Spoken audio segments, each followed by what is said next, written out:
Дамьян багшийн хувьд бол одоо бас өөр Монголд ирээд өөр 2 3 жил болсон. Яг анх өөр Монголд ирээд. Гүү ер нь юу тогтмол суугаад ингээд энэ удаж байгаа юм. Тэрнээс биш би анхан ирэх юм бол 93 онд анх ирсэн шүү дээ. Тий. Анх ирэхэд Анх ирэхэд би өвөл ирсэн юм а тийм тэгэл өстө хүн болгон юм амна юу та. Тийм тэгээд юу тэр чигээрэл нөөс нөхтөө марцдаг байсан. Тэр 93 4 онд ирж ирснийг бодох юм бол хөх хот бол ерөөсөө бүр нүдний өмнө өөр болсон. Хүмүүсийн соёл, хувцлал тэр агаар эднэр тийм 92 3 онд ирэхэд агаар юм байгаагүй шүү дээ. Тэ. Би тэгээд юу яасан? Нэлээд олон зүйлийн юм уншсан. Нэгдүгээрт хуучин технологитой хуучин маш олон үйлдвэрүүдийг хаасан. Сайн байна. Хоёрдугаарт юу салхины дээр bijсэн үйлдвэрүүдийг доош нь яасан. Гуравдугаарт юу яасан? Хуучирсан технологитой үйлдвэрүүдийг хаагаад шинэ технологитой үйлдвэрүүдтэй бий болгосон. Өөрөөр хэлбэл агаар орчин бохирдуулдаг экологийн цэвэр юутай юмнуудыг. Тэгтэл мөн жижиг үйлдвэрүүд байгаа. Тэгэхгүй тэ тоос хаанаас гарна, тийм ээ? Тэгэд өөр хотын ер нь хятадын агаарын бохирдлын нэг онцлог юу ихтэй зэрэг чинь юм байдаг юм байна л.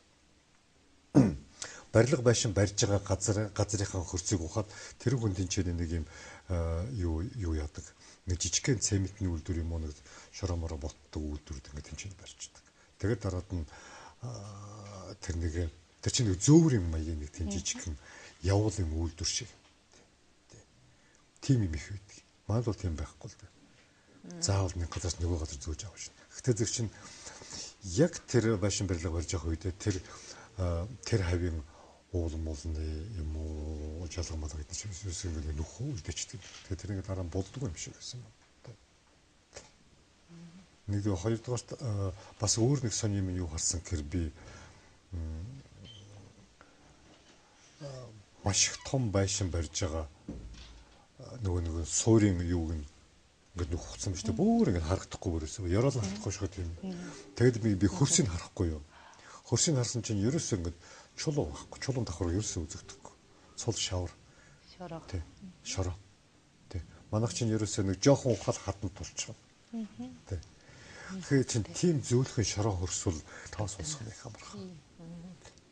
Тэгэд олон жил хэдэн 10 жил тариа тарьсан тарийн газар болгочихсон хөрснүүд бол их сул болчдөг. Жилийн жил ингээд ухаад. Тэгээ манай хөрснүүд чинь их онгоноор ойж байгаа хөрснүүд шүү дээ. Тэгэл салхи болж байгаа чинь хөдөө нутагт ингээд салхи болж байгаа чинь тэр өвснүүд л ингээд шарчгнал ингээд яхаад байхаас биш тоос босохгүй. Хэрвээ тэр хүчтэй салхи энд яасан бол ерөөсөө хэдэн өдөр юу зам харагдахгүй тийм шороо биш тоос босох байсан баг. Тэгээд Монгол чинь тийм газар зөндөө биш тийм. Тоос хаан босох уу нөгөө юу зам дээгүүр тоос болсон. Зам дээгүүр тоос болсон. Зам машин явсаар байж байгаад ингээд хөрсөг болчихсон тэр газар яг тэр зам дээгүүр ингээд тоос болсон. Манай шиг бол одоо ёстой өөр алертээс бүр тараа тэр хөрсийн бүрс болор болсон. Одоо хавар болох юм бол ёстой хар салхи устдаг шүү дээ. Одоо жилээс чамгаж.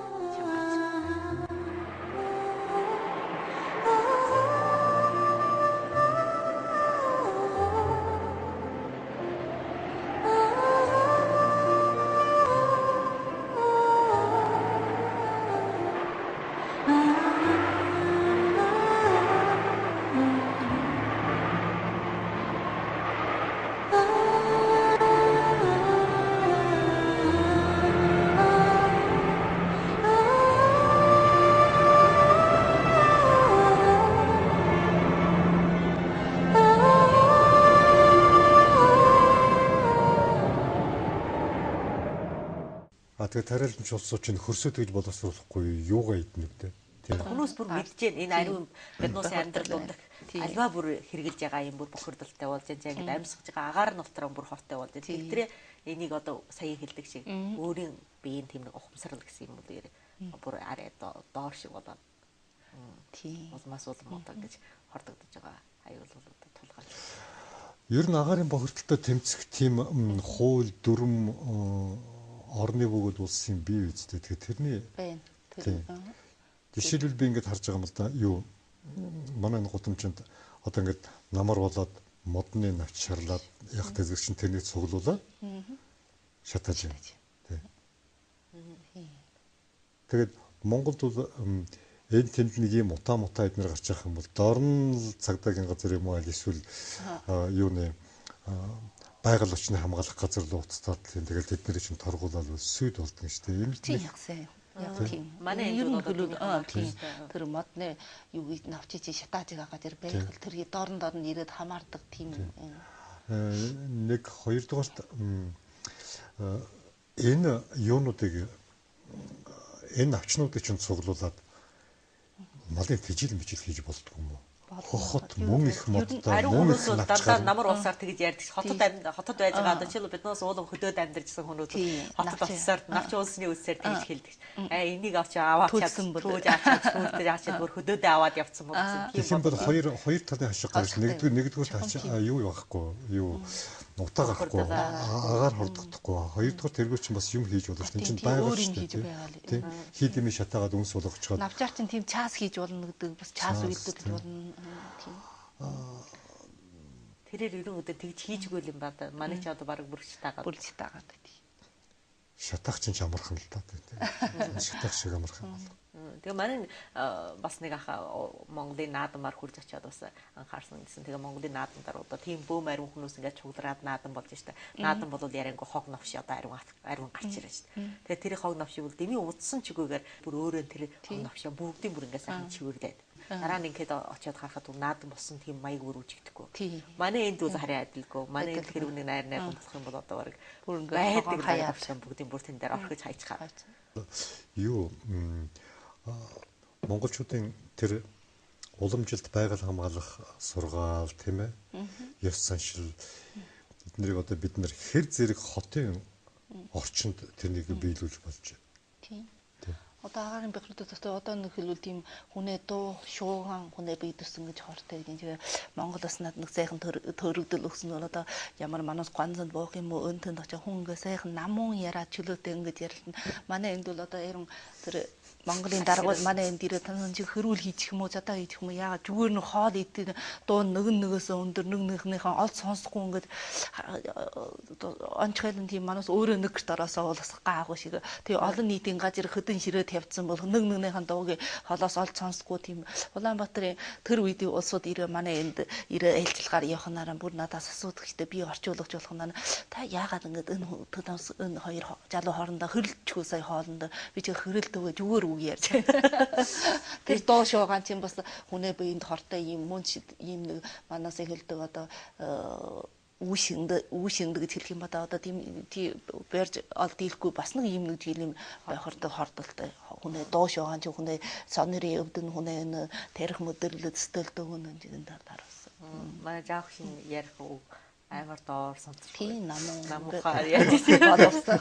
Би одоо хашгирч зураад байгаа шүү. Манай энд бол ер нь одоо жишээ нь хоолн гэр юм уу тийм газруудаар аль шуугантай газар хүмүүс гэж хомролдож байдаг чинь. Харин намжуухан газар бол хүмүүс их ийм газар бараг майман муу юм уу хоолн муу юм уу гэж бодохоос өөр тэр шуугантай газар шуугантай. Хөгжил дэвшил ямар ч байлаа гэсэн хүний төлөөл байх хэрэгтэй гэж би бодож байна.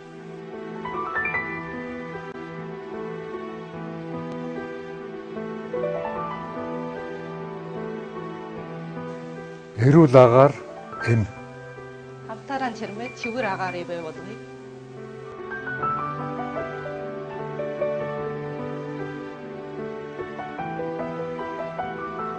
Ер нь юу яг агаарын бохирдлоос болсон тийм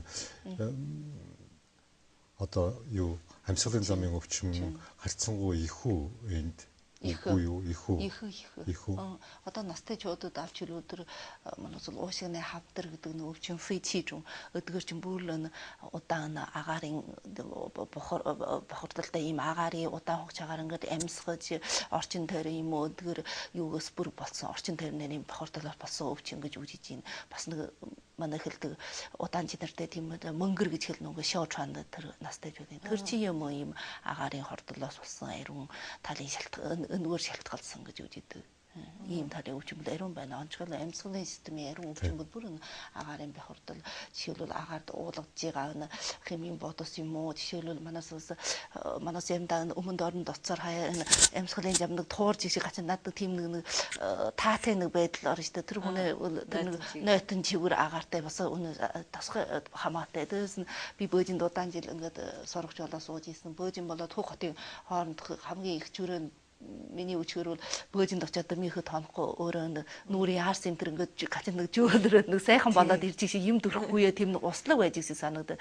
Өнжин бас манай энэ орны онцлогонч тийм хуурай үнтэй хамт хуурайч одоо хүн амьсгалын жамын өвчөө олох хүн амьсгалын жам ийм сайхан одоо уурч нэтнэх хэмжээ жохох хэмжээ хүрснээ дараа хүнээ ийм амьсгалын жамсаг бүгдөө туурцсан ингээд чир гарьяа ингээд сайхан юу ч гараад дийлэх нь үгүйс ариун хүн настай ч одоо ингээд чирэн гараг дийлэхгүй ингээд бөглөрдөг юм байж та тэр чинь амьсгалын жамын тийм хуурайгаас болсон тэр уухаа ширүүгээд ингээд нэг уураар ингээд амьсгаж ийн ба тэр чинь тэр ариун юуганы хуурай амьсгалын жамын хуурайгаас сэргээлээд ингээд одоо юу шүүсмэс юм уу хүнээ ингээд чөөжинд байж байгаа нь багчээр юмсуудын амархан гаргад дийлхийн төлөө чигд яаж идэх нэр агаартай бол хүн амьсгалын жамын өвчин бол агаарын бохирдолтой шууд холбогдолтой юм. Тэгэл одоо хүнээ хувьд авчил уулнууд одоо настайчууд одоо уул нь хүмүүс бүр тийм сайхан чивэр агаарыг амьсгаж ингэж амьдарч байсан. Тэрт бүр чивэр агаар дамтсан. Одоо нэгэнтээ агаар ийм болсон. Хүнээ бие бас удаандаа ер нь бүр ийм агаар амьсгасаар энэ нэг агаард бас тасчих тийм боломж байна. Хожимтаа энэ бас мөн энэ агарыг амьсгаж саяхан саавчин ярьдаг шиг мөн тамхиа дацаар мөн бэнд нь бүр нэгсэн тамхин бүр ингэ тассан байна. Тэгээд сүүлд айгүй цэвэр агаад гарангууд манараад тэр жишээл бол одоо юу төвдөд очих юм уу? Хим яста үнэн сайхан цэвэр агаар тэр агаард очихоор хүмүүс бүр бэйн баргаж явах. Бэйн таархан байчих нь. Таархан байчих юм.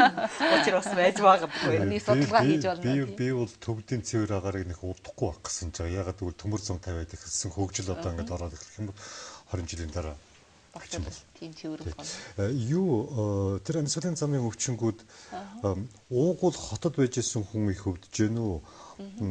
Хөдөөнөөс хотод орж ирээд ирж байгаа хүмүүс их өвдөж байна. Хотынх нь илүү. Хотынх нь илүү юу? Хөдөөнийх нь бас нэг эрх хүчний гэрүүл агарт хэдэн жил байсан юм болох та зэрэг чинь. Хот руу шижиж нүгж ирлээч гэсэн бас нэг жоохон эсэргүүцэх чадал ихтэй тийм ээ. Тийм. Таахгүй байдаг гарын жишээлбэл одоо манай ээжиг хөдөөнөөс ирээд сая эхлээд ирэхтэй юм бол одоо ингээд мөн тийм одоо нэг энэ агаарын уур амьсгал адилангуй хөдөөтэйгээ адилангуй болоос ханиах юм уу хамар нь битүүрх юм уу юм байд. Одоо удаан сууж ийсээр хөдөн хөгдөн тагаа тэн гот төр удаан сууж ийсээр тийм илэр дасчихсан юм уу? Одоо зүгээр сая эхлээд ирэхдээ яа болохгүй байна. Ам гатчих, тэр хоолой гатчих, нүүд ам ингээд гатчих гэж ярьдаг шүү дээ юм уу? Одоо нийгэм нийтээр нь ураалж ер нь одоо саяхан жавх шиг ярьдаг шиг хөдөөнөө бүр хараад ирнэ үгүй өгсөн шиг. Одоо ч хүн үнэн миний нэг таньдаг хаан чхон чивэр агаар байна. Монгол улсын хил дээр одоо хилийн хорооны тийм ээ цэрэг байхгүй юу? Цэрэг бишээ одоо дарга. Тэгээ хоёр жоохон хүүхэдтэй. Тий. Тэгээд хил дээр гэдэг чинь одоо нэг хэдэн цэрэг тэгээд нэг хэдэн дарга тийм тэгэл ерөөсөө хүн амт цөөхөн гэж ерөөсөө байхгүй. Тэр хэдээс өөр юм байхгүй тэр хавьд. Тэгэхээр чин агаар бол өстой 100% цэвэр. Тий. Тэгээд амралтаа аваад Улаанбаатарт ирлээ толгой нүүднэ. Хүүхдүүдийнх нь хамар нь битүүрнэ, ханиа төрнө, ус нь гоожин, ханиа шүнд чадахгүй 9 зүйлийн өвчин эхэлнэ. Тэр бол хотын залуу. Тэгэл Улаанбаатараас ингээд гараад нь 20 км явахдаа зэрэгэл хүүхдүүдийнх нь ханиадаг барьдаг нь үзээд. Зүгээр болчихно. Тийм. Ийм байх. Энэ л юу вэ? Улаанбаатарын агаарын бохирдол бас л байгаа л гэсэн үг. Хичнээн цэвэрч гэж яриад байсан. Тэгэхээр энэ хэтэрхийх төвлөрсөн хотчлт бол ерөөсөө байгаль орчин, цэвэр байгаль орчин байх ямарч бололцоогүй юм шиг санагдав. Дунд энэ өмнө зүгийн Жэжэн билүү нэг тийм мужид 62 сая хүн байдаг гэсэн. тийм ээ жижиг билүү фүүжин билүү тий 62 сая хүн. Тэгсэн чинь тэр мужийн нутаг дэвсгэр нь манай Дорнот аймаг шиг. Тэгэд би бодож байгаа Дорнот аймагт 62 сая хүн байна гэдээ бодохтой шин миний би нэг ухаан санаа ерөөсөө орж ихгүй багтаж ихгүй. Тэгэхээр чинь би одоо бодож байна л да. Тэдийд утгадаг. Тэнд бол одоо нагаар ямар юм бэ хаа. Юу амьсгалах бол бурхан минь гэж яг бодогдож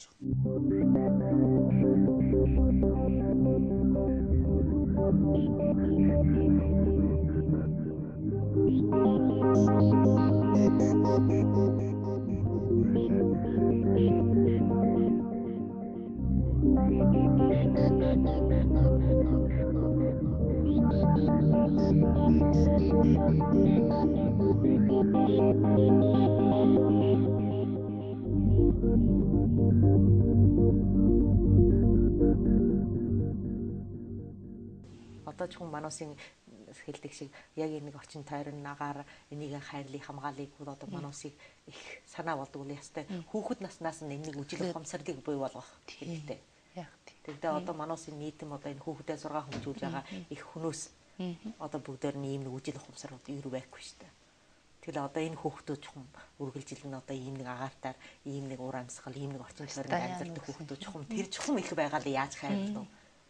Тэр чухам энэ нэг байгаад чухам яаж өгч нь. Яг заав гişin ярьдаг юм одоо сургууль болгонд бүр ийм хичээл оруул болмоор байна. Тийм. Төгчөн шичүүд багаас нь тийм худамтай болгоод. Тэгээд юу хамгийн гол нь юу хичээл орж болно тийм. Тэгээ нөгөө байгаль нь байх хэрэгтэй шүү дээ. Хамгаалах гэдэг байгаль нь байх хэрэгтэй байхгүй юу тийм ээ. Тийм. Тэгэхгүй нэгэнтээ байгаагүй болсон чинь хичнээн хичээл орж ном онол үзээ тэнд. За тэгээ нөгөө юм чинь хаана байхгүй тийм байхгүй. Тэгвэл яа вэ? Одоо байлгахын төлөө тийм тэгэл янз янзын хууль мөл байдаг юм байна лээ. Олон улсын ч хууль байна, улсын ч хууль байна. Тийм тэгээд юу яадаг тэр жинхэнэ олон улсын хэмжүүр бах тэрэнд хүрээгүй янз бүрийн химийн бодог ч юм уу тиймнүүдийг барилга байшинд ашиглаж болохгүй тодорхой хэмжээний элементүүдийг орон сууцны байшинд ашиглаж болохгүй ч гэдэг юм уу тиймэрхүү юмнууд жишээлбэл одоо хүнсэн зэрэгэлдэг янз бүрийн одоо юу вэ штэ энэ бол шаацсан тийм ээ тийм энэ бол шаацсан байх гэж би бодож байна тийм ээ гэтээ нөгөө ийм сүүлийн юунууд байдаг штэ ийм санууд тэр эдгээр чинь яг хүнсний аюулгүй байдлыг олон улсын хэмжүүрээр хэмжиж за болно гэсэн юм. Тиймэрхүү хуулиуд байдаг юм. Тэгээд ялангуяа агаартай холбогдсон хуулиуд үл их байдаг юм. Тэгээд тэрийг улс болгон өөртөө ашигтайгаас бодоод заримдаа тэр хуулинд конвенц гэж ярьдаг тийм ээ тэр нэгдэж ордгоо байна тийм. Бид носын орчин ухаан бас нэг сонсон одоо энд нэг одоо гомдын одоо бас нэлээд нэртэй штэ яг тэр орчин тойрны хамгаалгын байгууллагад ажиллаж байгаа нэг эмэгтэй байж та тэр хүн одоо ариун газрын сургууль телевизийн сургуулилах хийсэн тэр хүн бол одоо бас 50-аад настай тэр нэг насны хүүхэд аваагүй тэр хүн бол өөрөө яг энэ орчин тойрныг ингэж судалж бас энэ орчин тойрноо бужирдаж байгаа ийм байдлыг бол анхаарч явах байна тэр хүн бол өөрөө хэлсэн би ийм бужир орчин тойронд хүүхэд авчрах тийм дурггүй ингээд бүр тэр одоо эрэм хойлон бүр тэр үст бүр ярилцаад бүр тогтцсон энэ хойлон бүр нэг ажил хийж. Тэгэлээ энэ хүүхдийг бол энэ орчин тойронд авчирхгүй. Тэгээ одоо энэтэй адилхан ариун хүмүүс бас ямар аимшигтай бодол байна. За одоо ийм орчин тойронд тийм ад хийжигээ хүн болохноор нэг ойлгно штэ өний дотроос улмаас тэрний айн яа. Жишээл одоо өнөн энэ орчин тойрон агаарын бужирдлаас болж хичнээн хүүхдүүд жимдэх хүүхдүүд гарч ирж байна. Тэр бас саяхан танаа ярьдаг шиг гэрийн эдэл хэрэгслээс ус тийм учир бас байна. Яг энэ агаардар хэд их хортой агарын амьсгалснаас болж хүүхдүүд гараад ирэхдээ бүр жимдэх хүүхдүүд. Жилд хичнээн их нормны хүүхдүүд бүр ийм жимдэг болж байна. Дорнот аймгийн хойтол Орсын хэлтэй хөлөн бөөрийн хуучин бараг шинэ хөшөөний тэр хавьд манай ураны том нөөц газар байдаг. Тэгээд хуучин тогтцооны үед нөгөө социализм байгуулж байхад чинь Оросууд тэндээс уран олоод тэгээд биднэрт хэллэгөө зөөж аваач гэсэн баг. Тэгсэн чинь бид нар сүүлдээ яаж мэдсэн гэхдээ зэрэг тэр ил уурхай. Тэрний салхинд орж исэн айлуудын мал зулбдаг. дутуу төрдөг. Хүн бас зулвдаг. Хүүхдүүд гарах юм бол хурам нийлцсэн. Тэ? Эсвэл ингээд сальстай. Уруу сэтэрхий, тагнаа сэтэрхий. Ерөөсөө энэ бол байгалийн биологийн гажигдал гарч байгаа. Эсвэл ганц нүдтэй нүд наниастай хураг гарна, тийм ээ. Гахаа бол их зулвдаг. Гахаа бол тийм зэрэмдэг гахаа их гардаг. Энд тийм юу болов гэдгсэн чинь Орос ах нар маань тэнцээ ураана гаргаад. Тэгээд тэрийгэ булж ярихгүй задгаа. Энэтэй адилхан ер нь задгаа уурхай нүд шүү дээ. Задгаа уурхайнаас гарсан тэр шороо хүний ялангуяа байгальд биологийн талаар их хортой нөлөө үзүүлдэг гэж байгаа. Ялангуяа хүний ураг хөрвөлд. Тийм. Ил уурхайнуудын хамгийн аюултай тэр уурхайнаас үлдсэн тэр шороо, тийм ээ, дутуу боловсруулагдсан шорооч гэдэг юм уу. Тэр ялангуяа тэр нэг минерал, янз бүрийн минерал, тийм фосфорид ч гэдэг юм уу, тийм ээ. Тийм авсан ил задгаа уурхайны тэр задгаа шороо бол хамгийн аюултай тэр гэж байгаа. Тэгээ тэр бодисын бүр генэнд нь хүртэл нөлөөлдөг. Тийм болохоор чинь ургамал өөрчлөгдөнө. Хүний үр хөврөл өөрчлөгдөнө. Тийм. Тэгээд тийм болохоор зэрэг чинь нөгөө манай улсын хуулинд юу гэдэг юм. Ил задгаа уурхай ашигласан газрууд уурхайгаа ашиглаж дуусаад тэрнийг буцааж бөглөх, аль эсвэл булах, тэгээд хөрс шороо суулгаж ургамал тавьж тэгж эрүүлж үлж тэгж буцааж өгдөг тийм юм. Тийм учраас энэ задгаа уурхай бол их хэцүү. Манайд бол гүний уурхай бараг байхгүй шүү дээ. Ихэнх нь задгаа. Тийм болохоор энэ бол их аюултай.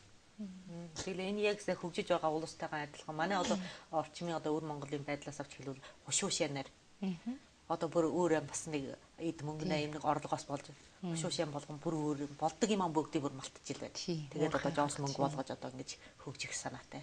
Хүмүүсийн хараанд орох санаатай. Одоо шилийн голын тал нутуу гэж их хүмүүс одоо дэлхийгээр нь бүр ярьдаг. Шилийн голын сайхан тал нутуу гэж ярьж хад. Одоо шилийн хоттоор очиод үжихэд Шилийн хотыг бүр тойроод уурхай малтаад бүр өстэй. Уул шиг сайхан гэж сүмдэрэлцэн. Мэдлгүй хүн бүр энэ яхад бүр уулын дунд байх юм гэж бодмаар шиг. Тэгдээ бүгдийн бүр малтаад бүр жадгаа уурхай. Тэрнтэй адилхан одоо хушуу болгон баг бүр уурхай малтаж. Тэр уур амьсгалыг одоо хэлхийн аргагүй. Шилийн хотын уур амьсгалыг одоо шилийн хот гэж шилийн голд утсан хүмүүс баг шилийн хотод очиад бүр гайхчихдаг шин. Тэр утаа унаар. Бүр доогоороо бүр таамаалаад бүр. Шилийн хотод бүр яг санаанд байдаг шилийн гол энэ тэр сайхан тал нутаг гэдэг газар бүр санаанаас бүр гадуур.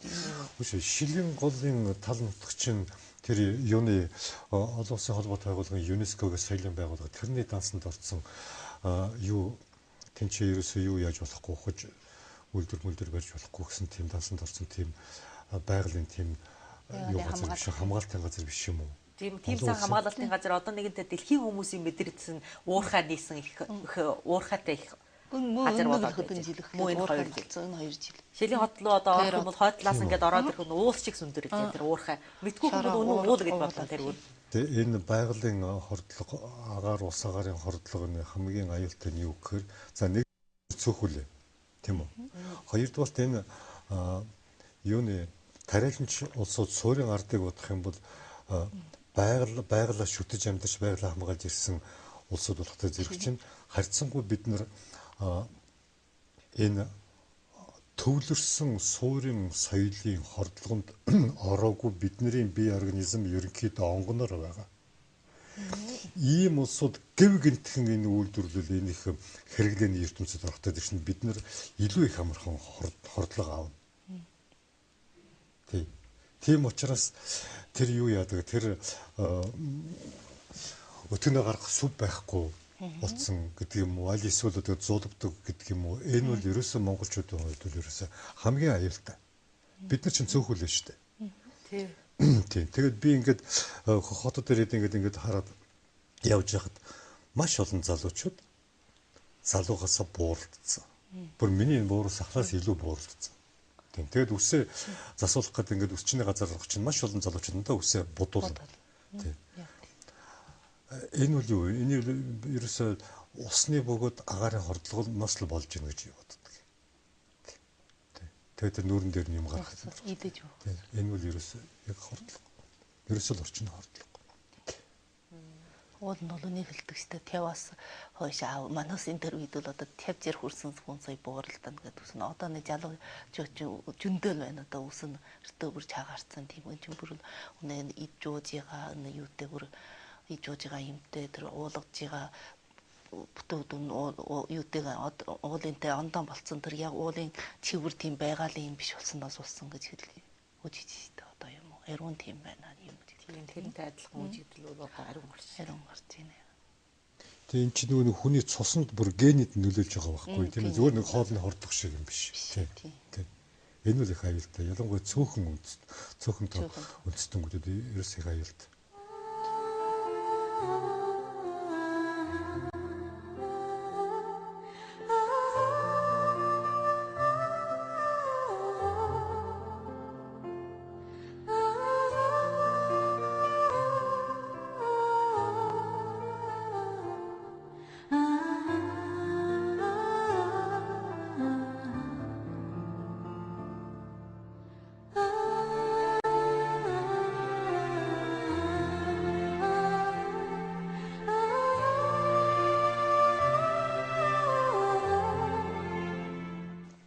Одоо Монголын хувьд бол их гайгүй байна. Монголын бол одоо монголчуудын хувьд гайгүй байгаагийн орчин тойрноо бас их хамгаалж яадаг. Монголчуудын хувьд гайгүй байгаа нь бол нэгдүгээрт бид нар цөөхөлөө тийм ээ. Хоёрдугаарт юу үйлдвэр их хөгжөөгүй тийм. Тэгээд хамгийн хортой технологитой юм бусад орнуудаар хэрэглэхэд тэндээс судалдаж яваад өөрсдөө байгалаа хамгаалаад үлдчих. Хэн ч бас нэг муу арга шүү дээ. Тийм ээ. Тэгтээ бас амьд үлдэхнээс сайн арга юм шиг байна. Гэтэ энэ бол яг хөтэ инээдэн бол инээдэн. Гэтэ ер нь миний бодлоор бол хөгжлийн гол утга нь юу байх юм? Тийм ээ? Хөгжлийн гол утга нь хүний төлөөлөл байх хэрэгтэй. Хэрвээ бид нар хөгжиж гин гэдэг өөрөө өөрийнхөө амьдрах орчныг устгах юм бол тэр чинь инээдэн тэрэг байхгүй тийм ээ? Тий. Яг ингээд сууж байгаа мөчрөө хөрөөднө гэж ярьдаг юм болсон. Тийм. Тэр чинь утгагүй л байхгүй. Тэгэхээр ийм хөгжил хэнд хэрэгтэй. Эргээд намайг амьдрах орчингүй амьсгал хагааргүй болгож байгаа ийм хөгжил хэнд хэрэгтэй. Тэгсээс би бүр тэр нэг зэрлэг хүмүүст байдаг юунд очих юм бол харин бас нэг хэдэн жил амьдарч магадгүй. Тэр түрүүчин чинь өөрийн хэлдэг тэр байгаль орчин судалдаг тэр эрэм хоёр хүүхэд гарахгүй би ийм бохирдсон орчинд би хүүхэд гаргаж тэр хүүхдээ алмаар байна гэдэг. Энэ бол аимшигтай үг. Тийм. Энэ бол аимшигтай үг. Тэр үл яг тэр хүн бол яг тэр хүчин тойрныг ингэж судалж. Тэр судалж байгаа тийм мөрөгдөлтэй хүн болох нь ойлгох штэ тэгээд тэр чигэд ярьж. Тийм. Ариун өвчин хүчин тойрноос болсон ариун өвчин бас дэлгэж байсан ариун өвчтэй хүүхдүүд бас гардаг байсан. Тэр одоо алныг өөр ингэж анхаарж байгаа дүүсэн. Тэгээд ер нь одоо хүн яг та одоо саяхан жаагшин ярьдаг шиг Монголын улсууд бол одоо бүр тэгж бодож шигэж ойлгодог байсныг манай энэ хүмүүс ариун хүмүүсүүд сонсоод бас зарим нь ойлгодог шүү дээ.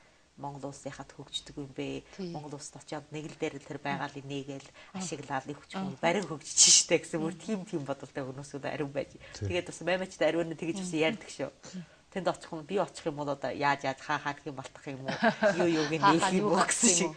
Яг та одоо дотор нэг улс байж байгаа тэгж хөгжөөгүй байх юм бэ? Одоо тэрийг очиж хаах юм тийм их уудам их. Ухал гэж байна уу? Уудам их баялагтай байхад яг та тэг би хэрэг ерөнхийлөгч нь байсан бол яаж хийнэ гэсэн төсвнүүд шууд орчин тойрны бохирдууд гэсэн төсөв байдаг шүү дээ. Хүмүүс ярьдаг. Ярианаас сонссон бол бүр тийм шиг бодолтой хүмүүс ариун байдаг. Тэр нь бас нэг хөгжүүлэх гэсэн санаа. Хөгжүүлэх юм яриаг сэтгэлийн ойлгож байна тийм ээ. Хөгжүүлэх гэсэн санаа байхад одоо яриангүй их байгаалаа нь бас эвдэх хэрэгтэй. Тийм. Тэгэхээр маргааш бид нар яаж амьдрах вэ? Ямар орчинд амьдрах вэ тийм ээ? Тийм. Энэ бүгдийг ингээд яриад байхаараа ер нь бүр ёстой хөгжихгүй мөн тэр хിവэр нь уулыг хөдөөдөө навчаад нутагдаа хараад ингээд хэдэн малаа хариудаад аргал хорголоон төлөө суулчихвал байдгийг бүсээ болчих юм байна.